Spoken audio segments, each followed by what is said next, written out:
Welcome or welcome back to another Toni Morrison reading vlog. If you're new here, I'm Shay, and today we are reading Tar Baby. I'm gonna be real with y'all. I already started reading this book on Monday. It's now Wednesday. I am about 30% of the way through, so I'm kind of at a point where things don't fully make sense, but they are picking up. In general, Toni Morrison fashion, I am overall confused, a bit bored. I feel like I'm a broken record when I keep saying this, but my reread, I know it's gonna make more sense the second time. So I'm just pushing through. The reason why I'm like I need to lock in and start recording is because I'm also doing an immersive read, and the audiobook that I checked out from Libby is due in like 3 days. So I need to finish this in 3 days. I need an immersive read of Toni Morrison. I'm a bit annoyed.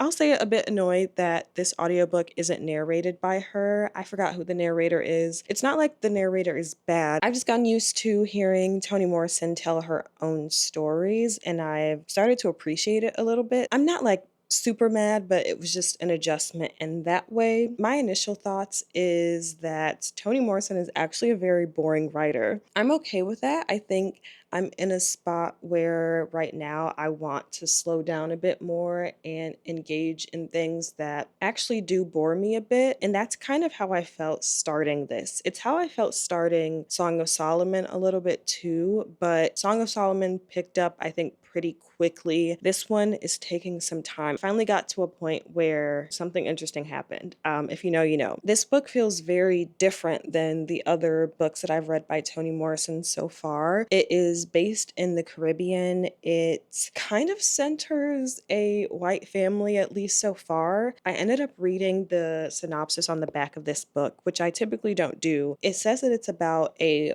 black woman who is in an interracial relationship, and she comes in contact with a black man, and it seems like there's supposed to be a bit of romance. I wouldn't say romance. Like, Toni Morrison is hard to put in a genre. I haven't got into the romance part of it, or at least not much of it. Sorry, y'all. My brother just FaceTimed me, so I kind of lost track of what I was saying. I already started. I am going to lock in tonight and read a ton. I have to stay up until around 11 to go pick up my parents from the airport, so I really don't have much to do other than do laundry and wait around for them to land. So as I am working on that, I will be reading. For that, I need to go get food. I ordered Chipotle because somebody at work had Chipotle, and then I said I wanted Chipotle, and then I got home and said I should order Chipotle. So that's what I'm gonna have for dinner. I will check in once I start reading or once I read a bit more.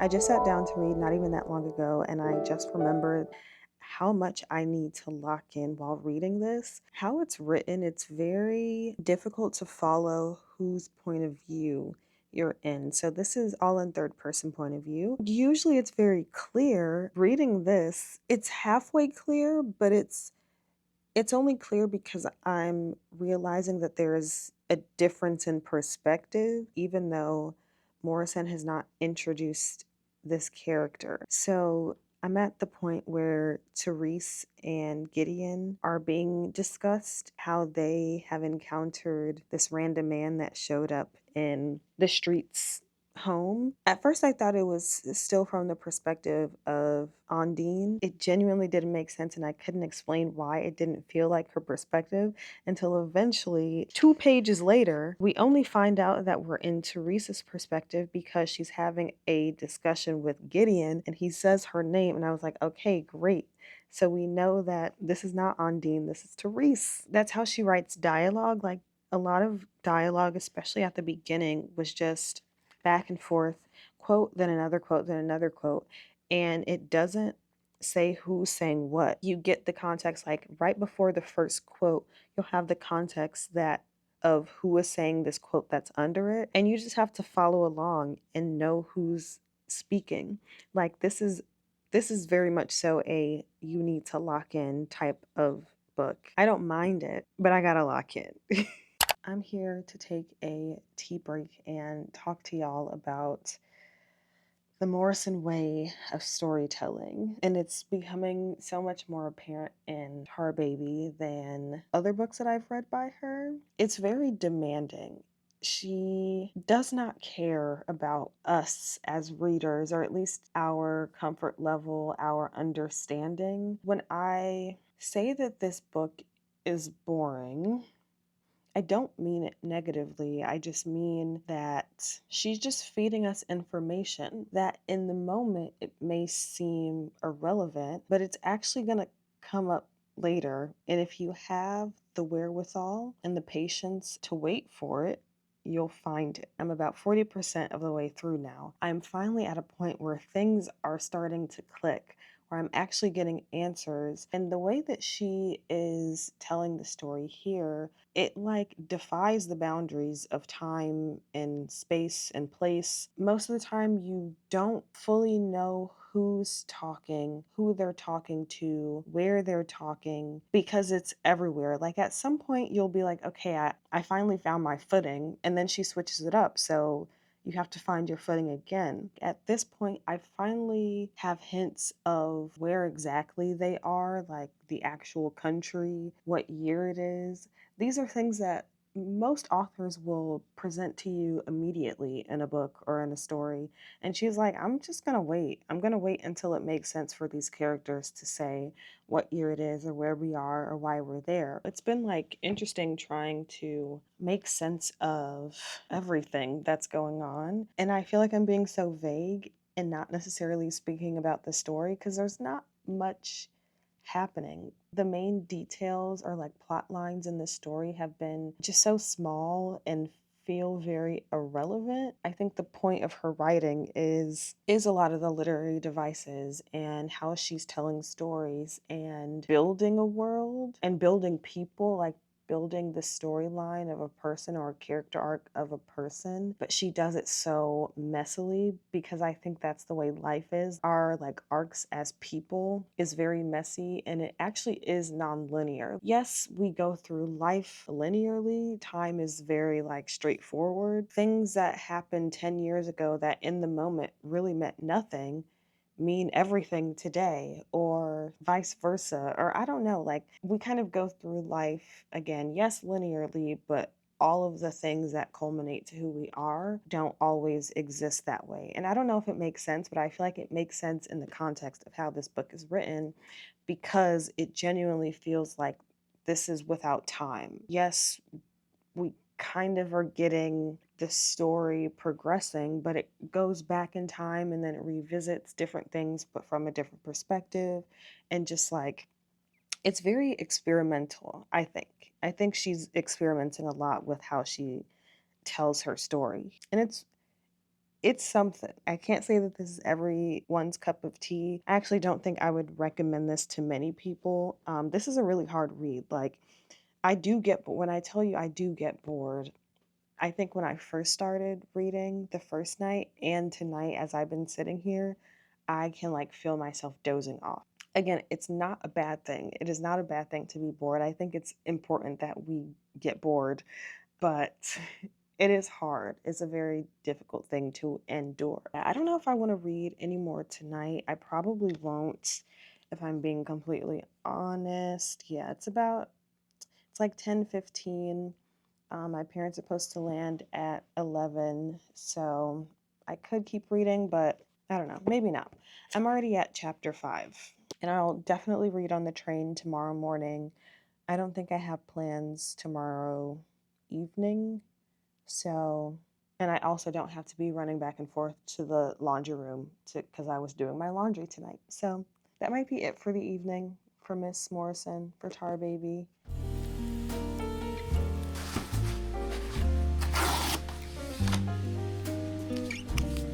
I am interrupting our regularly scheduled programming with some publisher mail. This book is from Catapult. It's A Siege of Owls by Uchenna Awoke. He did that too. A while. Pillowcase after pillowcase. Once in a while, I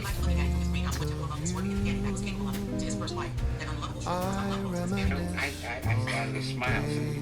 gone by When you and I were new. remember the last time we checked in, but I am done.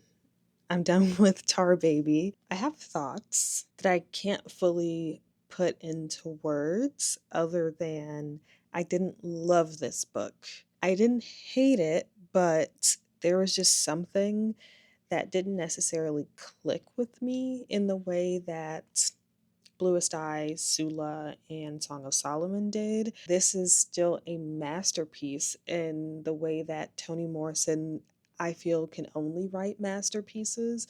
Personally, it just didn't resonate with me. This was two separate books. Like the first half of the book genuinely felt like a different book than the second half. I was just sitting here and trying to like put into words what I didn't like and what I did like. And this kind of reminded me of how I felt when I read Kindred by Octavia Butler, in that it focused really heavily on a white character, and Tar Baby has two main white characters in this novel. And just personally, I don't really like to read black literature that centers white people. It's fine if there are white characters, I just don't like when they are the center of a story. I understand why. It took me years to understand why Octavia E. Butler wrote Kindred. I hated that Dana was going back in time to save this little white boy, and it frustrated me reading the book. Like, I still thought it was well written. I, for the life of me, cannot understand it, and I think I might have a similar reaction to Tar Baby. There are things that I completely understood. I get like the respectability politics, the race relations between this white couple and their black employees. In the Caribbean, the relationship between Ondine and Sydney and Marion Yardman, aka Gideon, and Therese. I want to call her Therese because that's like the American way, but they're on a Caribbean French speaking island. Anyway, there's all of these weird relationships, power dynamics, even between Jade and Sun. Like, they come from two very different worlds. Jade is clearly a light skinned woman. She is educated because Valerian is paying for education. She's lived in Paris. She models. She studied art. Like, all, she's very well cultured, well traveled. Sun is, he's just on the run. Like, we start the book him jumping off of a ship, which, like, the imagery there, this is the thing about this book, is that there's so much beautiful imagery and connection to culture, but like at the end of it and even during it, it didn't necessarily feel cohesive to me. And I can't even say cohesive, like the story is cohesive and the idea is cohesive. While reading something, there was just a disconnect. But he has, like, basically says that he has at least 8 or however many different names, find out that he's a murderer, like all these crazy things about him and his life, and how the two of them are just so opposite, but they feel that they have this attraction to each other and decide to try and make it work. The meat of the story is at the very end. That was another thing, is that it didn't really pick up for me until Christmas. And if you've read the book, I'm trying not to completely spoil it. I feel like I'm giving slight spoilers, but most of these things are kind of, they feel like a given and they're not necessarily giving everything away. We find out some information on Christmas Day, and like their Christmas dinner was so juicy. Everything that you're figuring out then, I'm like, okay, this is where the story picks up, but it was maybe 70% of the way through, and I'm like, dang, I wish we could have gotten this earlier in the story. Reading this takes a lot of patience, and I have patience, so it did cause me to slow down and interrogate why I didn't love it as much. And it's still a book that I can come out of it deeply respecting, but I just didn't love it. And to each its own. I understand that this may be people's favorites or whatever, but like, this was not my favorite. I was just going through my usual, I guess, routine in this notebook. And one of the things that I annotated a lot, at least at the beginning, were all of the connections that I found between Tar Baby and her first 3 novels, so The Bluest Eye, Sula, and Song of Solomon, in very small ways. Like the first one that I found was from Song of Solomon. It was a quote where she says, "Talk to his ghosts in peace," and it just reminded me of Pilot. But the biggest one that was interesting was Jade is wearing this long canary yellow dress, dress, and it immediately made me think of Nell's grandmother, who, when Nell and her mom go back to where her mom is from, she had on a yellow canary dress, and I thought that that was like a really good connection. There was a moment where they were describing Margaret and Michael, and it reminded me of Milkman and Ruth and their relationship as, you know, a mom and her young son. I found them to be slight nods to her earlier work. In some respects, this was a very engaging book. I mentioned how she doesn't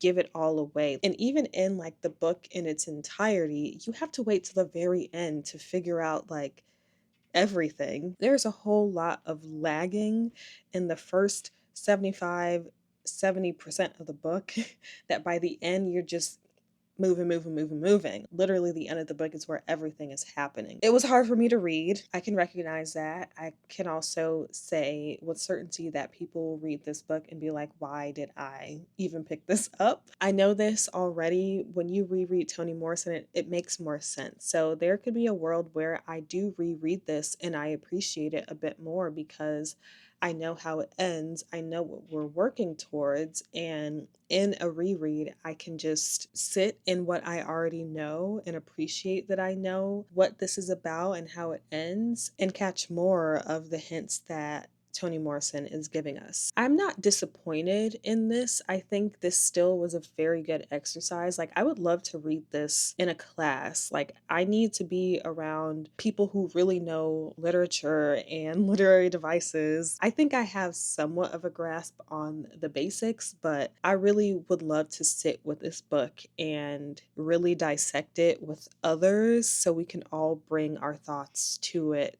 in one. This does not feel like a book that you read once, and it doesn't feel like a book that you should read alone. Would love to reread this book, and I would love to reread it in a class setting. I think those are my main thoughts about Tar Baby. I definitely think this was much different than her other 3 books that I stand on, and I am glad that I read it. I'm also glad that I got to a point in reading Toni Morrison where I was just like, I didn't necessarily love it, because I do think that we reserve the right to not like things by people we love. I deem Toni Morrison my favorite writer 2 books into her catalog. Even though I love her, like that doesn't mean that I have to love everything she writes. And this is that for me. There are things that I loved about it, I'm not gonna lie, and then there are things that I didn't love. It's not like I hated it, it's just that it wasn't a favorite of mine. And I'm kind of glad that Beloved is next because that's the one that I've been most terrified to read. It feels like every time people talk about that book, they talk about how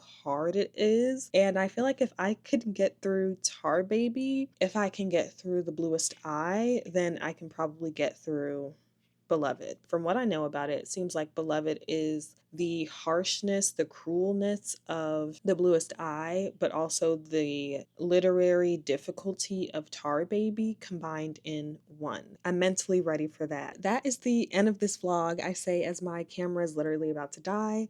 Thank you so much for making it to the end of this video. I will see you next time for Beloved.